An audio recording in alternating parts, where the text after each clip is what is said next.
माननीय यशस्वी न्यायमूर्ति सर्वोच्च न्यायालय DY चंद्रचूड़ साहब महोदय, मैं नंदलाल विद्रोही सामाजिक कार्यकर्ता फाजिल नगर कुशीनगर बार बार आपसे आग्रह के बाद भी सहारा इंडिया परिवार जो कि 15 लाख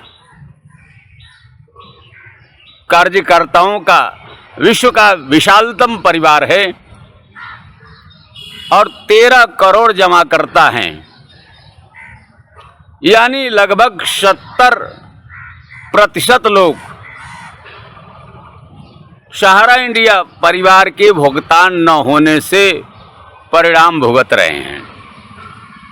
लाखों मौत के मुंह में समा चुके हैं, हजारों मौत के लाइन में लगे हुए हैं।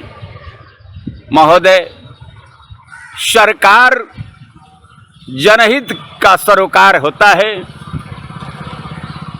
और जब जिस दिन इस जमीन पर सरकारों का सरोकार जनहित नहीं होगा तो सरकार बनने का कोई मतलब नहीं है। जिस दिन न्यायालय जनहित के मुद्दे पर मरहम नहीं लगाएंगे, जनता की भावनाओं का कदर नहीं करेंगे। आज 12 वर्ष से सहारा इंडिया परिवार के लाखों जमाकर्ता और कार्यकर्ता मौत के मुंह में समा चुके हैं। महोदय, सर्वोच्च न्यायालय, आप न्यायमूर्ति हैं। 12 वर्ष से हम सड़क पर हैं। जिन्होंने सुखद सपने देखे थे भविष्य का, बच्चों को पढ़ाने का, पालियों को पढ़ाने का, सपने देखे थे एक छत बनाने का, सपने देखे थे सुखद भविष्य का, लेकिन ये सपने आपकी तारीखों में कैद हो गई हैं। महोदय, तारीख पर तारीख मिल रही है और हमारे साथी मौत के मुंह में समा रहे हैं। मैं दावे के साथ कहता हूं, न्यायालय चाहे सरकार का वजूद तभी तक सार्थक है, उनका वजूद तभी तक कायम है जब तक जनहित होता रहेगा। जब जनहित नहीं होगा तो न्यायालय का क्या मतलब, सरकार का क्या मतलब। मैं आपसे आग्रह करता हूं, ये मरते हुए लोगों को बचाना है आपकी जिम्मेदारी है। सरकार इस समय चुनाव लड़ रही है, कुछ दिन और ये प्रक्रिया चलेगी, शायद 4 जून को समाप्त होगी और हम लोग 2 जून के लिए मर रहे हैं। सरकार 4 जून को बनेगी। ये मौका आपके हाथ में है महोदय। मैं नंदलाल विद्रोही बड़े स्पष्ट शब्दों में कहना चाहता हूं, माननीय गृह मंत्री अमित शाह जी ने पोर्टल लॉन्च किया था 18 जुलाई को और उन्होंने क्या कहा, बार बार मैं वही बात नहीं रटना चाहता हूं। आज 10 महीने हो चुके हैं, पोर्टल पूर्णतया परिणाम देने में, पेमेंट देने में असफल हो गया। किसी को अब तक कोई पेमेंट नहीं मिला। तो महोदय, आप विद्वान हैं, न्यायमूर्ति हैं, तो न्याय हमसे कीजिए और सहारा परिवार, सहारा संस्था को भुगतान की संपूर्ण जिम्मेदारी दे दीजिए। हमारे 15 लाख नौजवान बेरोजगार हैं। महोदय, आप न्यायमूर्ति हैं,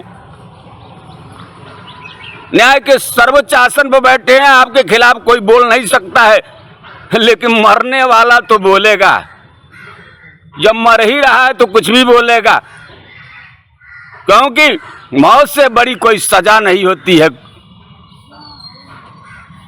मान लीजिए अगर 6 महीने आपको तनख्वाह न मिले तब आप पर क्या गुजरेगी। हम 12 वर्ष से सड़क पर हैं, अपनों के बीच उपेक्षित हैं, न हम घर के हैं न घाट के हैं।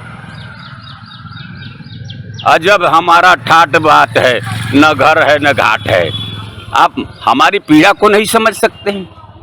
आप यशस्वी न्यायमूर्ति हैं, पूरा देश पर आपको नाज है, आप पर देश को नाज है। आप तेज तर्रार न्यायाधीश के रूप में जाने जाते हैं जनता की, और हमारे 15 लाख लोग जो नौजवान काम करते थे, दिन रात काम करते थे, सुखद सपने देखे थे, उनकी उम्मीदें आप पर टिकी हुई थी। आप तारीख पर तारीख दिए जा रहे हैं, और ये सेबी के निकम्मे अधिकारी, इनको आप रोकिए। जो किसी का घर बसा नहीं सकते हैं, जो जनहित का काम कर नहीं सकते हैं, तो जनता को मौत के कुएं में धकेलने से ये जनतंत्र मजबूत नहीं होगा। ये व्यवस्था किसी रूप में जो है अच्छी नहीं कही जाएगी। मैं नंदलाल विद्रोही चूंकि रचनाकार हूं और दिमाग की नहीं दिल की कहता हूं, आज बड़ी नाजुक स्थिति है। 4 जून को जून में नई सरकार बन जाएगी। किसकी सरकार बनेगी इससे हमारा कोई सरोकार नहीं है, लेकिन 15 लाख कार्यकर्ताओं ने जो सुखद भविष्य का सपना देखा था, 13 करोड़ जमाकर्ताओं ने सपना देखा था सहारा इंडिया में पैसे जमा करके, उनका क्या होगा? रोज कम से कम प्रतिदिन 2-3 सहारा कर्मी और जमाकर्ता मौत के मुंह में समा रहे हैं। लाखों लोग